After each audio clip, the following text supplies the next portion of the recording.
Sabine Geoffrey, je suis très contente de te retrouver. D'abord parce que tu es une amie et ensuite parce que tu es engagée dans une association qui s'appelle AMTM.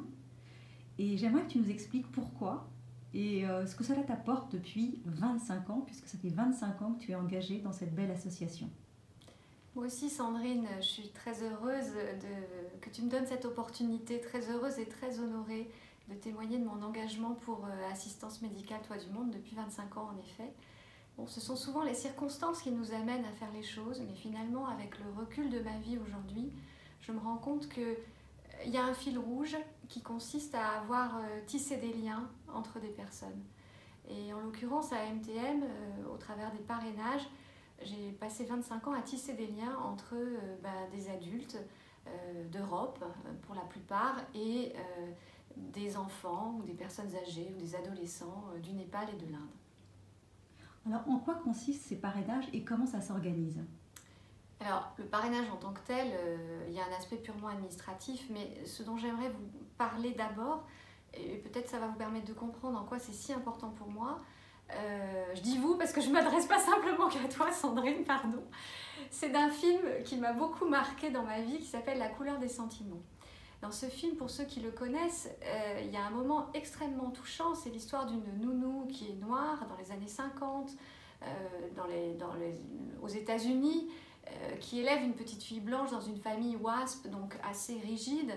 Et à un moment, pour une raison totalement injuste, elle va être virée de son travail. Et avant de quitter cette petite fille à qui elle s'est profondément attachée et à qui elle a essayé de donner tout son amour, et c'est le cas aussi pour la petite fille, il y a ce moment déchirant où elle prend la petite fille avec ses deux mains et qu'elle la regarde dans les yeux et qu'elle lui dit « Tu es importante, tu es intelligente, tu es libre, tu as toutes les qualités du monde. » Et en fait, quand elle fait ça, elle cherche à lui dire « N'oublie pas qui tu es et souviens-toi de qui tu es vraiment. » Il se passe, dans ce moment qui moi m'a tiré des larmes évidemment, il se passe quelque chose de fondamental qu'on retrouve aussi dans les parrainages, qui est qu'une personne du bout du monde va s'intéresser à une autre personne dans un endroit totalement paumé et elle lui dit ça, tu es importante, tu existes. Ils sont sauvés de l'indifférence. Et ce que je ressens, c'est qu'en fait,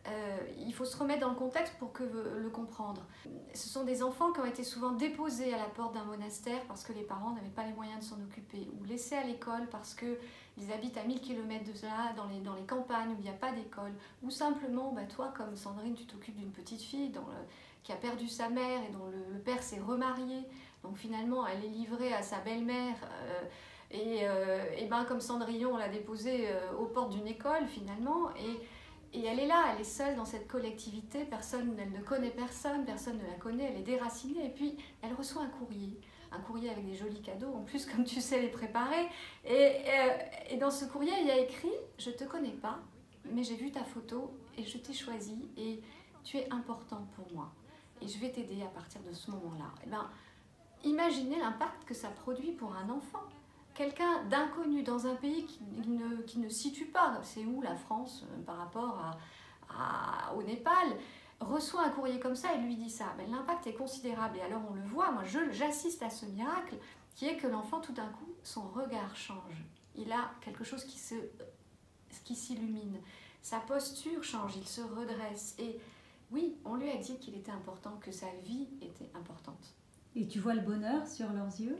Je le vois immédiatement et je le vois d'une année sur l'autre. C'est-à-dire, je vois l'impact de la relation qui se tisse. Et je vois l'enfant qui commence à faire des rêves, qui se dit « mais je vais peut-être pouvoir faire ça dans ma vie ». Et puis je vois aussi ce qu'on m'a dit de l'enfant avant qu'il soit parrainé. « Oh non, elle n'est pas très intelligente. Oh non, elle ne fera pas les études. Oh non, elle est moyenne. » Et puis je vois que tout d'un coup, cette petite fille va devenir infirmière, cette autre va devenir journaliste. Et ça, c'est l'impact du parrainage. Est-ce que tu penses que leur bonheur il est contagieux quand tu es à côté d'eux? Non seulement je le pense, mais je le ressens. Bien sûr que c'est contagieux. Moi, ça me tire les larmes à chaque fois. Et quand je suis à Paris et que je travaille sur les fiches de parrainage à essayer de trouver des parrains, je vois les visages de ces enfants. Je vois ensuite l'année suivante la tête qu'ils ont. Et ça, c'est un moment extraordinaire, en fait. Donc, c'est une chance pour moi de participer à ça au quotidien. Alors, vous avez combien de parrainés en tout?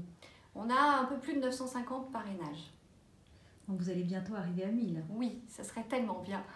En tout cas, moi, je me réjouis d'aller rencontrer ma filleule, puisque grâce à vous, j'ai des photos, j'ai des rapports médicaux d'ailleurs, des rapports scolaires. Et donc, c'est formidable parce que vous faites un travail colossal, puisque grâce à vous, on suit tout ce qui touche à l'enfant. Et du coup, on a vraiment l'impression d'être un parrain à part entière.